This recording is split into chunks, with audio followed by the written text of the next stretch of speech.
Hello, this is Rudy Giuliani, and I'm back with an episode of Rudy's Common Sense. And this episode follows up on the alert that we put out on Monday concerning the disturbing situation in the raid of Donald Trump's home, Mar-a-Lago. Now, this, of course, has gotten coverage and a substantial amount, but I don't know that it yet has really reached the proportion that it should reach. First of all, this is the first time in 232 years that an attorney general, in this case, an attorney general of dubious ethics, Merrick Garland, who's already described white supremacists as the most dangerous threat to America, who has labeled parents seeking to protect their children from early sexualization as possible terrorists, who has devoted so much time to January 6th and its investigation that crime is rampant all over the United States, and the FBI has very little time for any of that, including those where they could make a difference, the interstate areas where I used them very effectively to reduce crime by record levels. And he has acted more than any American attorney general, with the possible exception of Holder, as a lapdog of the corrupt Biden administration. Well, Garland has shattered 232 years of president, and so has Biden, by conducting now a criminal proceeding, a raid against the president's predecessor, and with all likelihood attempting to bring a criminal prosecution in the spirit of banana republics, communist governments, Nazi governments, socialist governments, and all forms of fascist governments. This is their sine qua non of what they do. They prosecute their opponents, sometimes murder them, right? Sometimes put them in prison, sometimes exile them, but then are able to create a one-party state. And if you look at all the things that they've done, trying to change the Supreme Court, trying to change the way we vote to make it one way, one federal way with unidentified ballots. If you look at what they're trying to do to the Congress, when you look at their plans that have been declared unconstitutional in various states, you can see they're attempting very, very hard to create a one-party state. In New York, for example, where they're complaining so much about the trickle of illegal immigrants that they're getting from Texas, they do have a law that allows non-citizens to vote. Of course, in a blatant attempt to make it permanently a one-party city and state, which whenever they do that, the crime rates become astronomical, as they now are happening. Yeah, New York City had no riots, in 20 years since the last Democrat mayor. We have a Democrat mayor, we have riots, we have increased crime. I thought, along with Bloomberg, we had made New York permanently safe. Of course, I was fooled by Democrats who have used every policy possible to increase crime in New York. So like Chicago, with 50 years of Democrat rule, we can have murderous weekends where we just wonder how many people are going to die, 8 or 9 out of 10 of them being young African-American males. This is our attorney general, who is in charge of this case. So the question is, just how much damage has this done, not to Donald Trump, but to what's left of the American system of justice, because there's very little left. This is a part of a continuum that goes back to 2015, 2016, when they began the pursuit of Donald Trump to destroy his chance of being president by any means, legal or illegal. They chose an illegal means. The means they chose was to purchase and create a false information. Looks like with the help of government officials and considerable number of intelligence agents and FBI agents, and that was what we now know as the Russian hoax.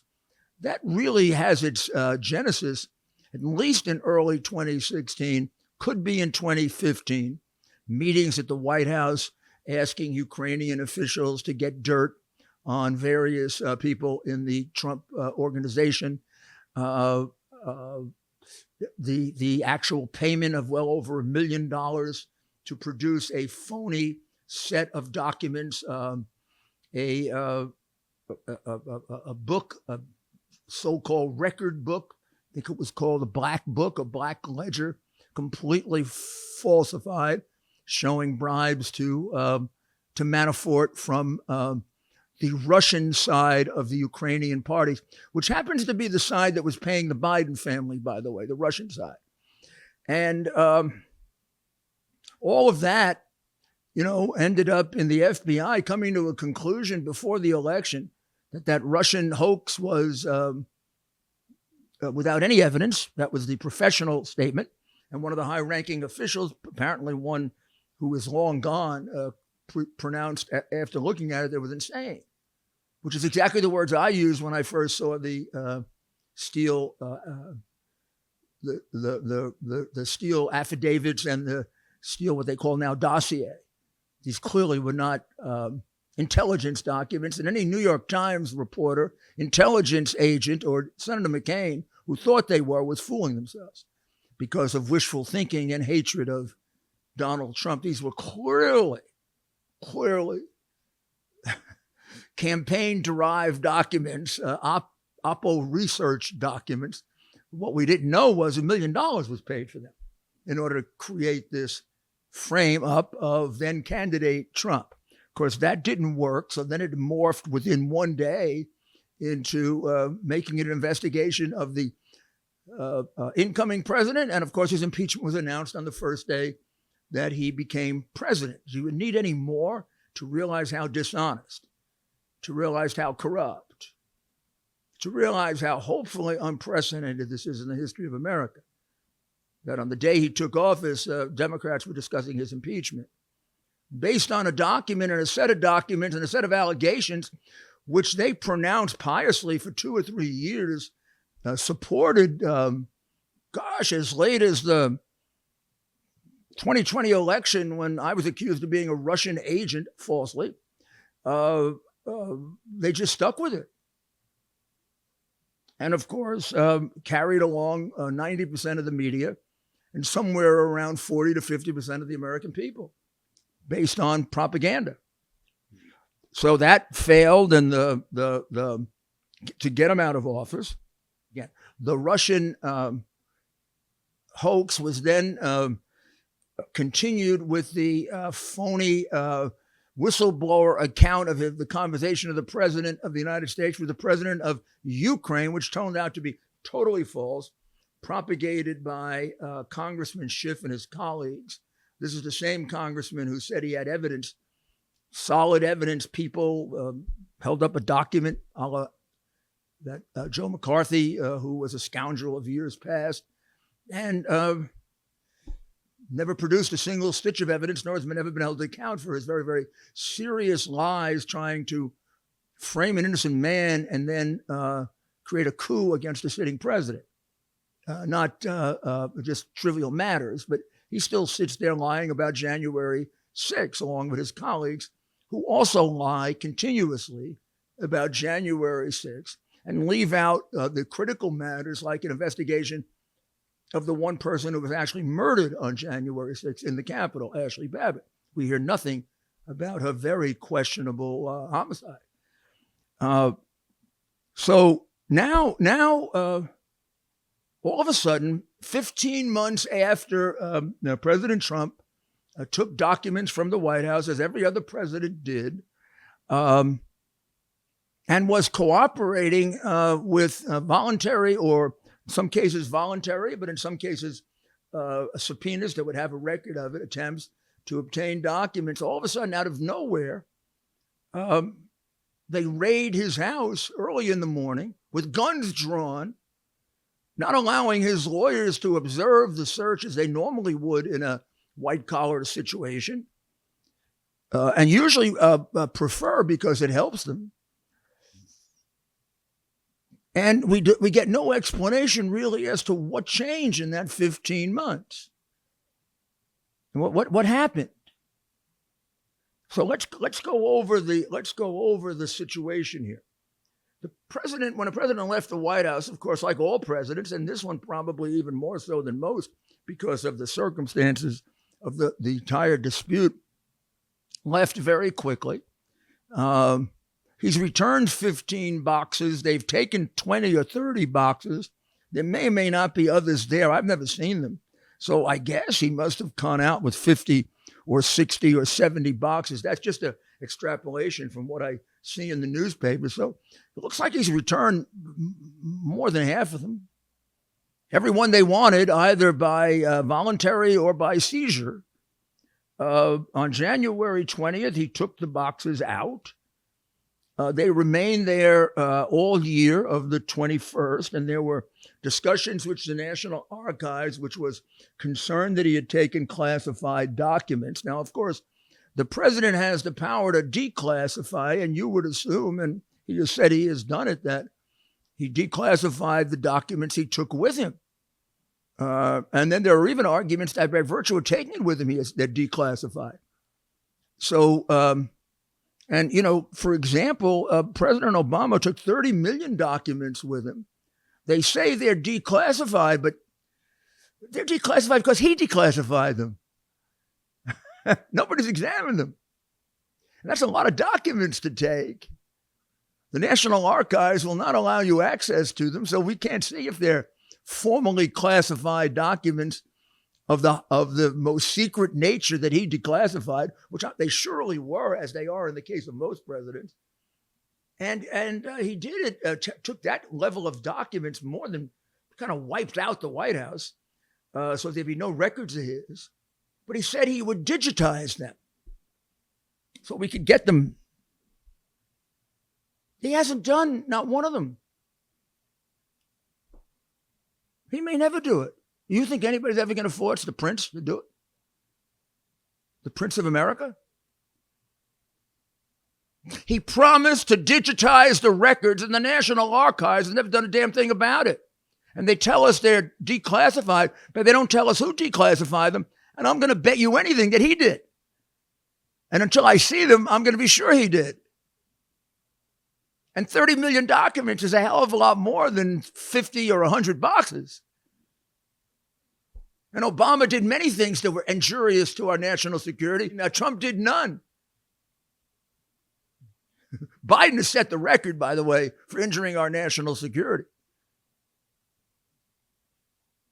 You compare the safety of America now to the safety of America when Trump was president. You tell me how those documents could show any kind of effect on the national security. He didn't give away the Bagram Air Base, which is enormously dangerous to the security of the United States, defending itself against China, who bought out Biden. How phony can they get? So for a year, those documents remained there with discussions with the National Archives. No subpoena, no raid, no use of guns. In January of 2020, the Trump people sent 15 boxes as requested to the National Archives. That was this year. Again, no subpoena, no reason for force, no dispute. They did find that there was national security information in the 15, what they consider national security information. Unlikely that there wouldn't be. Then, in the spring of 2022, the investigators interview the Trump aides again and are given information to familiarize themselves with the storage of what remains at the Palm Beach resort. There's no objection to that. They're allowed to see whatever they ask to see. They're taken wherever they want to go. In June, in fact, on June 3rd of 2022, now they arrive at Mar-a-Lago after having seen that with a subpoena, which, of course, is the right thing to do, so you have a clear record of what's taken. And they're shown the basement storage room where additional boxes containing White House documents and other materials were kept. And then they look at them. I believe there's a request around that time that they add additional security, namely another padlock, which they do comply with. And then on June 22nd, which is a couple of weeks later, they receive a subpoena for surveillance footage from Mar-a-Lago, according to the Wall Street Journal, and there's no indication there was any resistance to that. So up until August the 8th, 2022, the history here has not been one of dispute or privilege or that we legitimately have in some cases, but of being able to obtain documents by subpoena, by non-aggressive, non-intrusive means. But then let's see what could the justification be for all of a sudden that changing? And do the facts indicate that there was some kind of major change, given the way it was handled? All of a sudden, for reasons that we don't know, although there have been criminal and illegal leaks of suggestions of these things by the very people who conducted or are in charge of the raid, which tells you that there are criminals involved in this or are willing to leak. All of a sudden, on August 5, they end up in the chambers of a magistrate, not a United States district judge. His name is Bruce Reinhardt, and he has a rather strange history. And it would be kind of unusual if they didn't kind of do some judge shopping for him, because he's the perfect guy that would sign an affidavit or sign a warrant that didn't have, the kind of support you would expect, because he's a zealot, clearly is a zealot. This is a person who left government service and went immediately to work for Epstein, represented some of Epstein's people, then became a very, very dedicated, over-the-top Democrat, a big supporter of Hillary, a big supporter of Obama, a big supporter of Biden, and a Trump hater. To such an extent that he himself felt it was necessary a few weeks right before this to recuse himself, take himself out of a case involving Hillary Clinton, Trump, and that you don't give the reasons when you recuse yourself, but given his history and his contributions and his statements and his action with Epstein, it's quite clear why he did it. He was making the statement, I can't be fair in dealing with Trump. But all of a sudden now he's dealing with something much more important than that original case, an unprecedented action by one president against another president, never been done before in the history of our republic. And they take it to a magistrate, not to a United States judge. A magistrate is like their assistant. He's not confirmed by the Senate. He's not appointed for life. He's not vetted in the same way. And this guy clearly has got all kinds of political hangups. Well, they take it to him. And in his little office in Florida, which, given the fact that it was in the Southern District of Florida, couldn't be any more than an hour away from Mar-a-Lago, and he signs the warrant. Now, we have no idea what was in the affidavit, nor do we have any answers to what he asked. For example, did he know that the Trump people had been complying by subpoena and by oral request up until then? Was there any evidence of destruction of documents like Hillary's destruction of 33,000 emails? Was there any attempt to take documents offshore?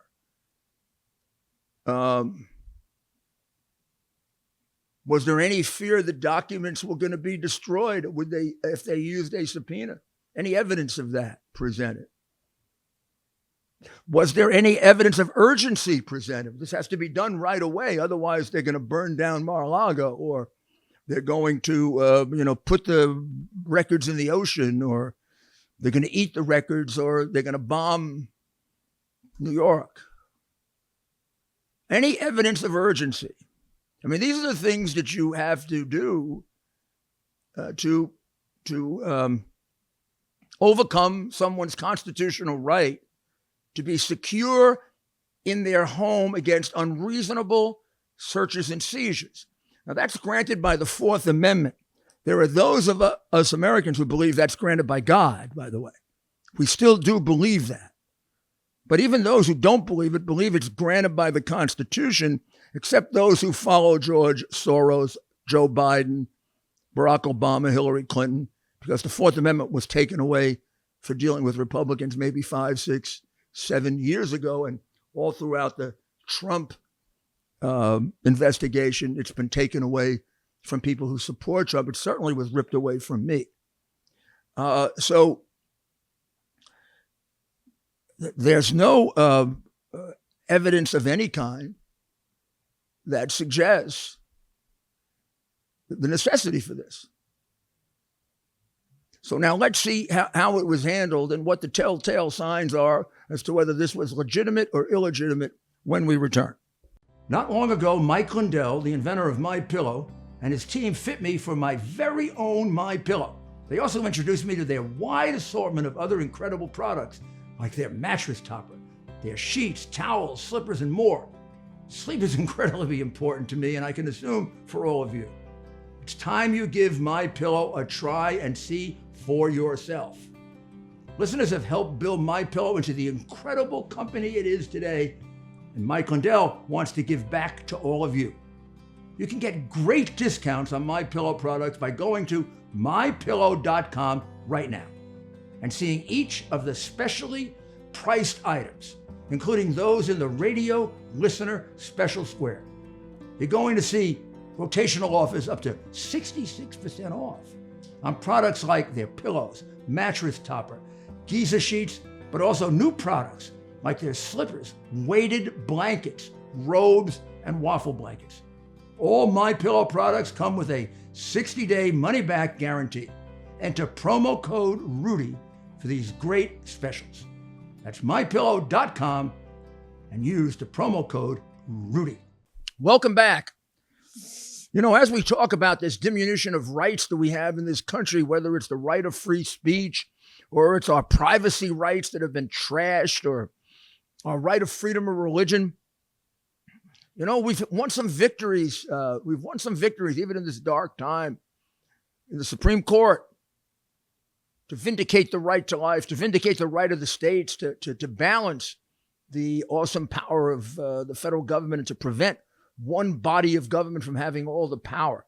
It took a lot of organizations and people to get that to happen, and Patriot Mobile is among one of the most important. Patriot Mobile is the only Christian conservative mobile phone provider, and they've been on the front lines of these battles from the very, very beginning. They also are aware of the fact that we're going through terrible economic times, and they have plans that will help you continue and to have mobile service equal to and as good as the very best providers and at rates that you can afford, and knowing that you're contributing to the things that you believe in.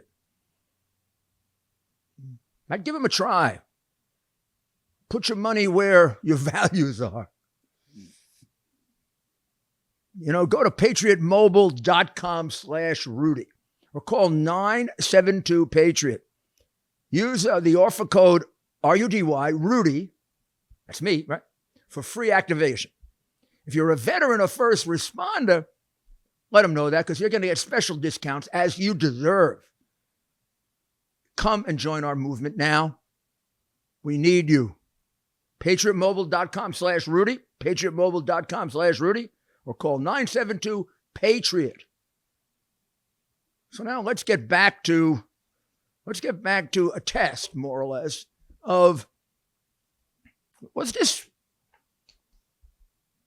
does this warrant and raid meet the smell test. Let me begin by the fact that it looks weird that they brought it to a magistrate rather than a federal judge, since it was overturning 232 years of very, very serious precedent, so that we not look like a banana republic. Number two, it was weird that they just happened to pick one that just recused himself from a case because he's biased against Trump. Number three, it looks weird because they took one who was a friend of Epstein, major Democrat and enemy of Donald Trump and big lover of Hillary Clinton and Bill Clinton. All that look weird. How do they end up in front of this, Clintophile, Obama-ophile? A lot of other judges to go in front of, and one more appropriate. Why the sudden change?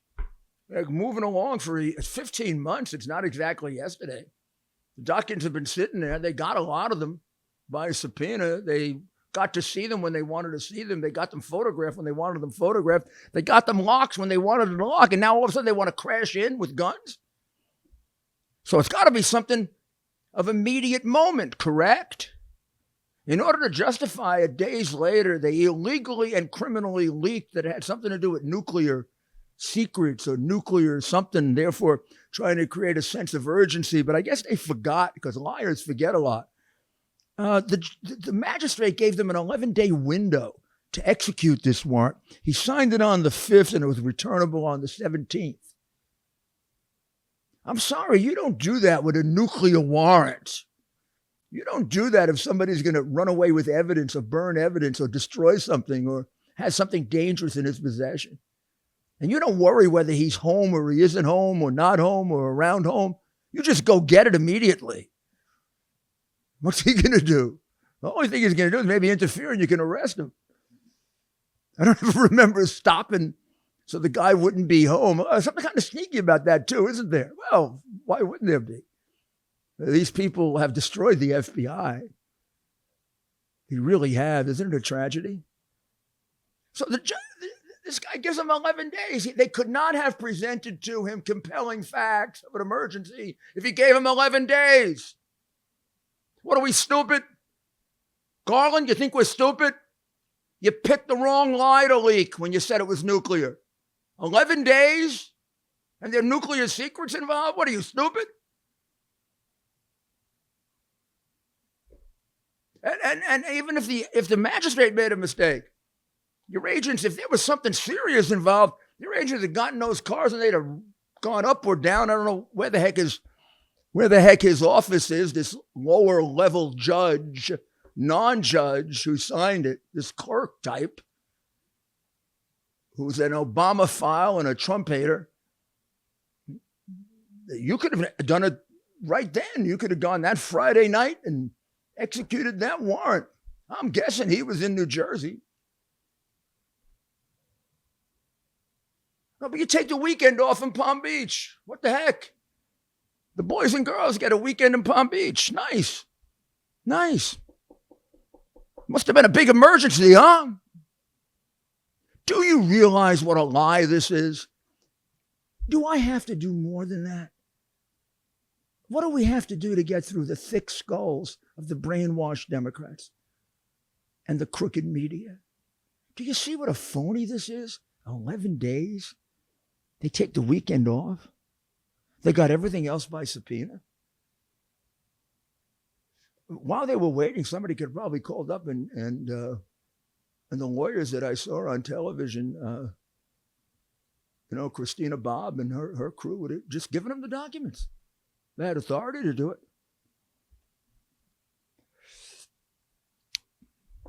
So they're going in there for something very specific, and they've got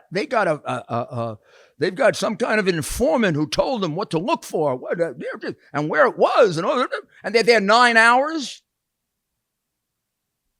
9 hours, and they won't let the lawyer go with them, and they keep the lawyers out at a 100-degree temperature. Won't even let them in the inner hallway of Mar-a-Lago to stay cool. What are we talking about? The secret police? Yep, that's what we're talking about. We're talking about the secret police. You will not come in. You will stay out in the 100-degree Christina Bob. You may have been a Marine, but we don't want you in here. And we don't want your other lawyers in here either. No lawyers.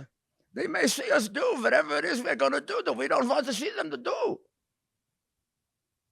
Now, after all this, after all the lies that Ray has told, after covering up the hard drive for a year and a half, after I gave them the name of a woman who might be killed, who claimed to know and to access Biden's offshore bank accounts, a Ukrainian woman who worked for a crooked company and an organized criminal who was afraid she was going to die, and you did nothing with it, Barr, Ray.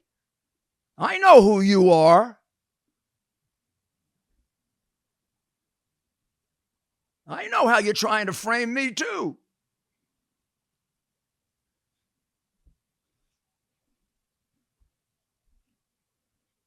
They're not going to plan something? You want me to trust that? You want me to trust those guys not planning something? 9 hours? Going through Mrs. Trump's, the first lady, the former first lady, things? What are they, sick? 9 hours? And they had specific information? Look, are you stupid? What is it? Tell me. Before I say it, tell me what it is. It's a fishing expedition. They don't have anything. They don't have anything. They don't have anything here. They don't have anything on January 6th. They got a whole big crooked city in Atlanta trying to do something. They got crooked cities all over the country, in New York, trying to do crooked cases. They got nothing. Doesn't mean they're not going to make it up. These are people who paid $1 million to create false information about a presidential candidate, to stop him from being president, and then continued it to remove a lawfully elected president. If they can do that, they can do anything. Anything. There's no reason why they were there for 9 hours. There's no reason why they wouldn't let Christina Bobb and her other lawyers who then showed up accompany them for help. There's no indication these people were going to interfere. These are the very people who sent them the 15 boxes of documents in the past, sent them the video they wanted, put the lock on that they wanted. Never one complaint about lack of cooperation. And now they're going through it like stormtroopers. Yeah, accept the name correctly, guys. Guns out in Mar-a-Lago. You're going to shoot the handyman? That's who was there. After 15 months, after voluntary production, after no indication of voluntary production, and then your leader,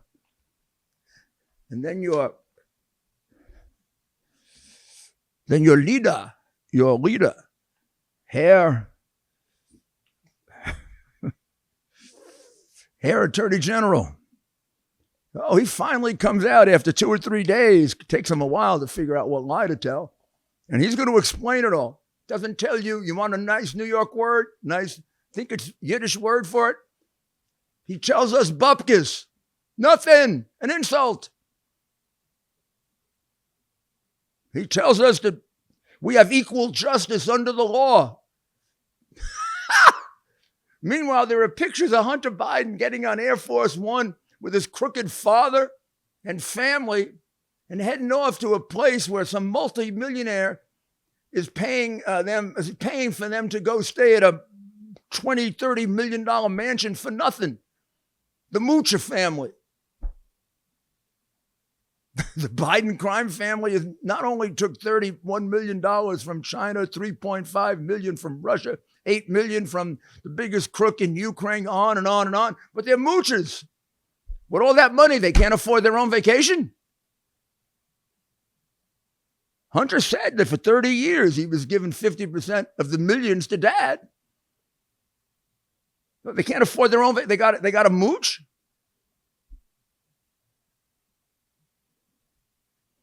How can you take this? How can you accept it?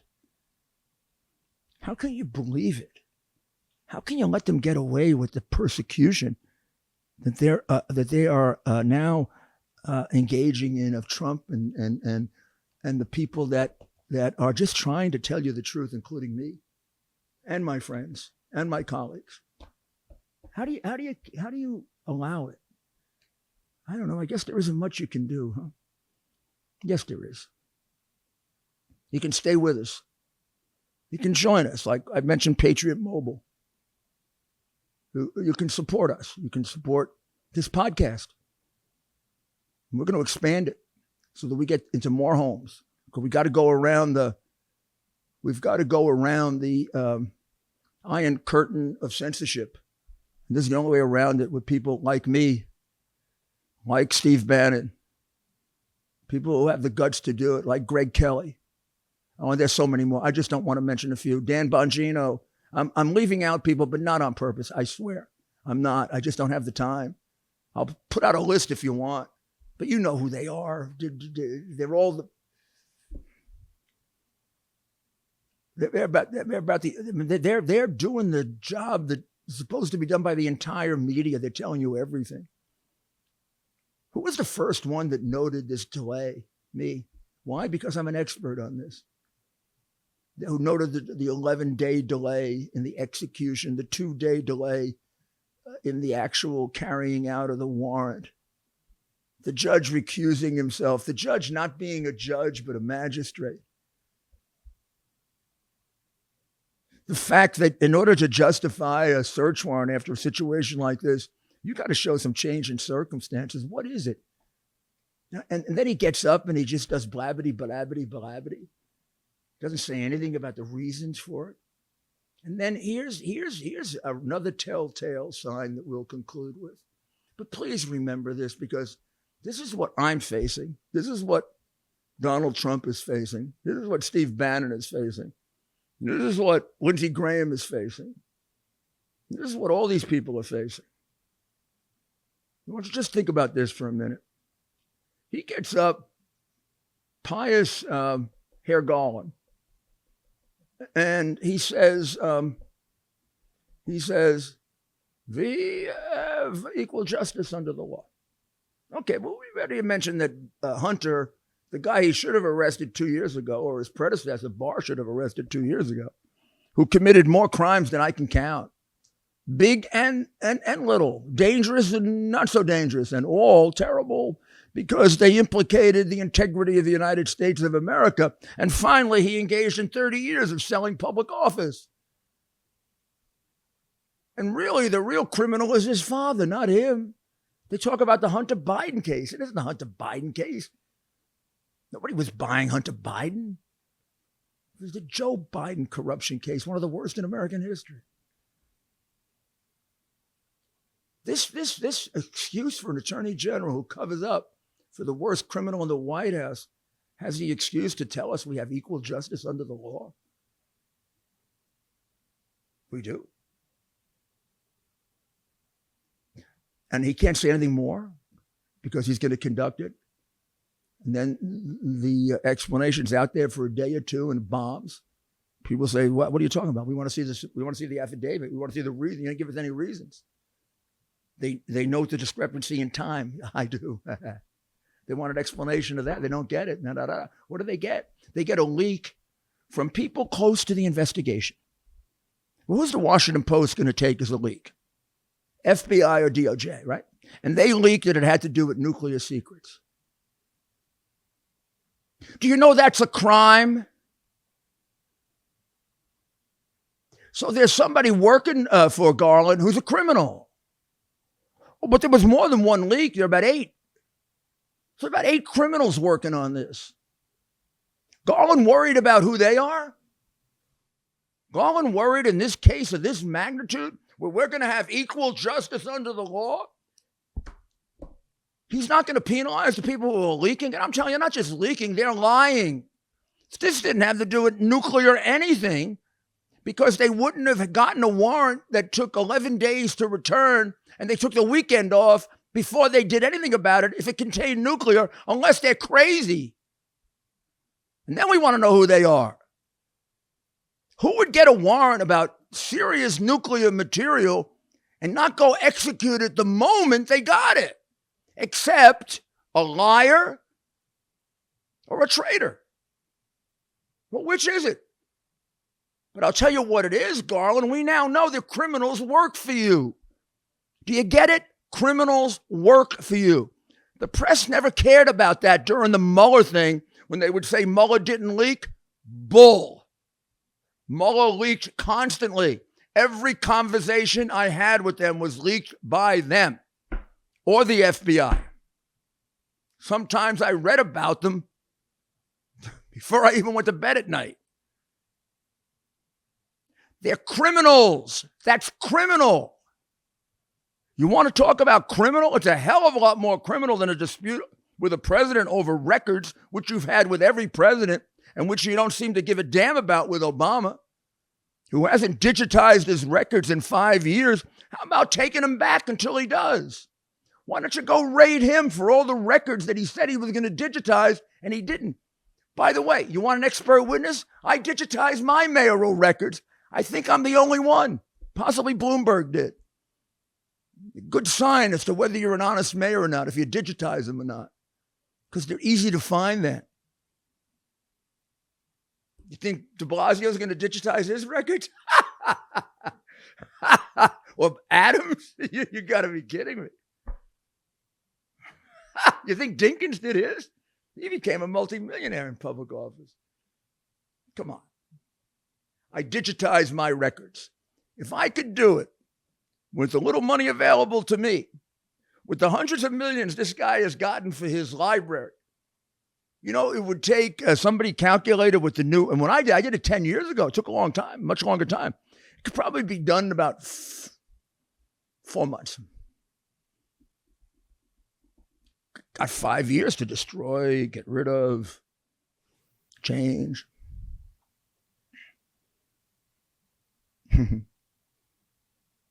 And our fair and equal press doesn't care about his 30 million records. They care about the 100 boxes that Trump has that he's seemed to be very willing to give back or have them examined.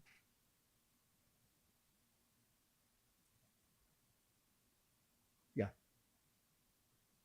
And the best indication that our system of justice in this country has been ruined irreparably unless we really do some very, very serious changes is the way Hunter Biden and Joe Biden are treated, with the crimes that are sitting in the office of the FBI and the Attorney General, who are two crooks, Wray and Garland. It raises a question I want to explore with you next time. Is it necessary not only to disband those agencies and, of course, remake law enforcement agencies to carry out those roles, but have they disgraced the name of both so much that their reputations are going to affect all of the honest people who work for it? I don't know. I don't know if it's better to try to revive it and let it stand on its former glory or start fresh. Worth a really serious discussion, because what they've done is exceedingly dangerous if we want to remain a free country. Well, thank you very much, and please consider these things. Please, please, if you have a bias or if you think you know the answer and these people are acting, please think about the delay and think about the excuses you've been given. Think about the criminals who have been leaking for years. Think about the Russian hoax and how they got away with that. Think about their saying that January 6th was Pearl Harbor. And think about their somehow being cold-hearted enough to turn their back on the murder of Ashley Babbitt. They all know she was murdered. I know.